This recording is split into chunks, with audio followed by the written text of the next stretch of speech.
everybody, it's SHAZIZZ here. This video I'm going to call pressure because I want to explain to you why I keep using the word pressure all the time when it comes to electricity. If you look, this is the same setup we had before. I'm going to turn the light off for a second so I can point something out. Alright, I'm running my battery. My battery's being charged off of this neon bulb in the center. And don't know if you can see, but over there on this battery over here, there's a neon bulb that's flashing as well.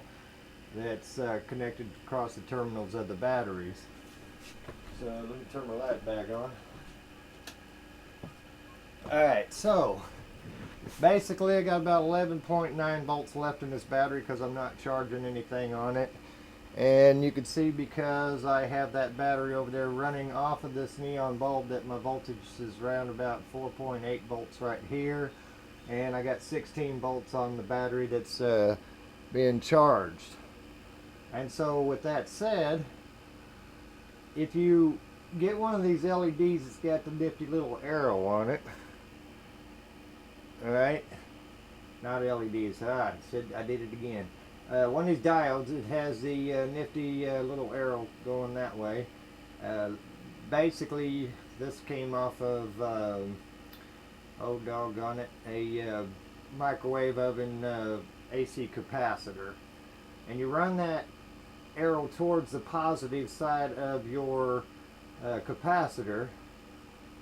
Then on the negative side, if you watched in the last video, you saw me charging this system up with the just the capacitor alone, and you got a discharge out of it. But I want to show you something different this time around. I'm sending that voltage in, but I'm not allowing it to go back the other direction.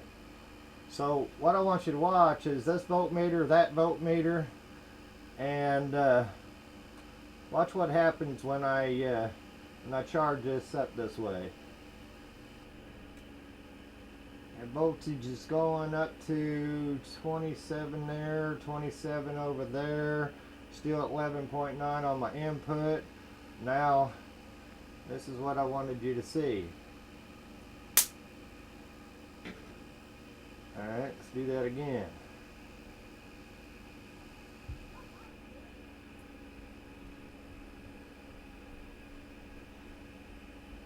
So both of them, my charged battery and everything, from that point, voltage is going up. I hope you got to see that.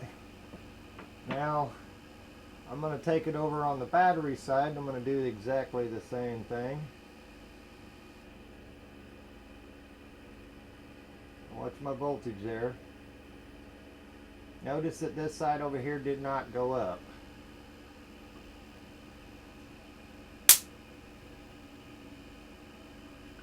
Guiding that energy where I want it to go. That's the key. That's what I've been trying to say. And you pressurize this capacitor, the higher pressure is always going to win out. And that's one of the methods with using diodes and capacitors.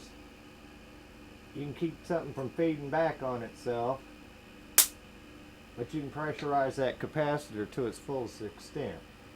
That's what I was trying to say. That's why I keep talking about pressure.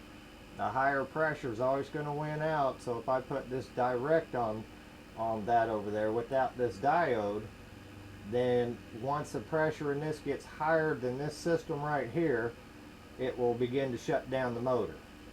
But with that diode, it only allows the pressure to go one direction. And you can see the voltage difference right there in the charge side because it's holding that pressure on the other side.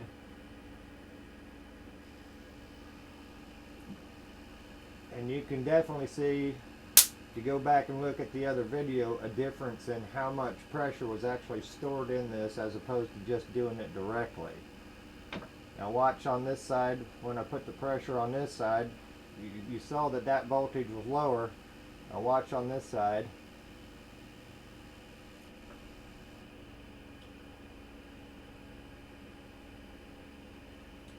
You can see my voltages. on both sides of the fence going higher.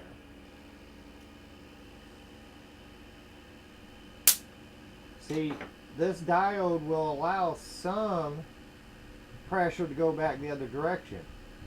It just reduces how much can actually get back. So I can actually control on this side or that side, whichever I want the higher pressure to be on, and as long as this thing doesn't overcome this circuit, then it won't bog that circuit down. Watch that neon bulb.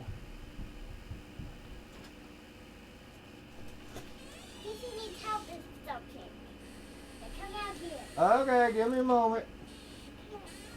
I'm gonna go for you. Alright. Oh, got grandbabies. Alright, sorry about that. That's what happens when you get grandchildren.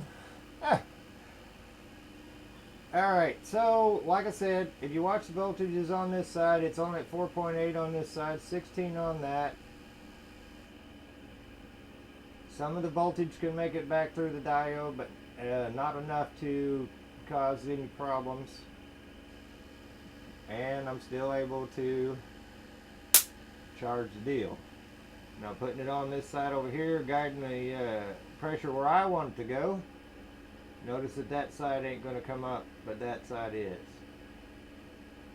That's what I've been trying to share as far as when you hear me in a comment or something like that and I keep talking about pressure. Some people like to call it tension, but it's easier for me to explain to you because this, if you can understand how energy flows, it flows.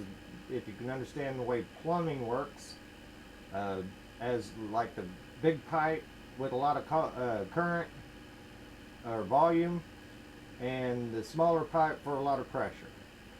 And that's what's going on here. It's raising the voltage up, which is giving me pressure capabilities to charge this capacitor. You see the voltages there.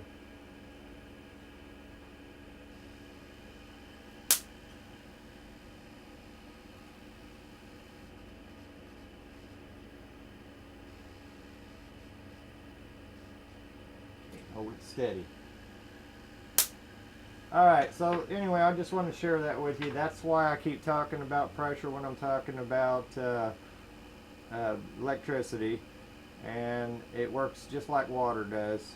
And you can see my voltage on this side, 11.9, 4.8, 16 over there. This will make more sense whenever I'm done. So stay tuned. Peace and love, everybody. Take care.